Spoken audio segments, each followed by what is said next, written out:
Hey everyone, today I'm going to show you how to disable automatic updates on Windows 11. Without any further ado, let's get started.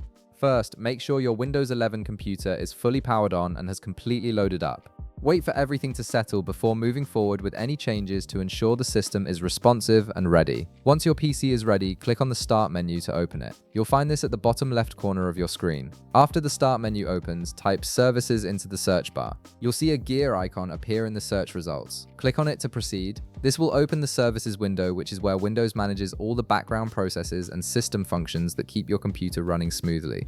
Now, the Services window will present you with a long list of all your Windows services and processes. These are critical system functions, so it's important to locate the right one. Scroll through the list and look for Windows Update. This is the service responsible for automatically downloading and installing updates on your system. Once you've located it, double-click on Windows Update to access its Settings menu. Inside the Settings menu, you'll see several options that control how updates are handled. To disable automatic updates, click on the Startup Type drop-down menu. From the drop-down options that appear, select Manual. By choosing Manual, you're telling Windows to only update when you specifically initiate it, rather than doing it automatically in the background. This gives you full control over when updates happen.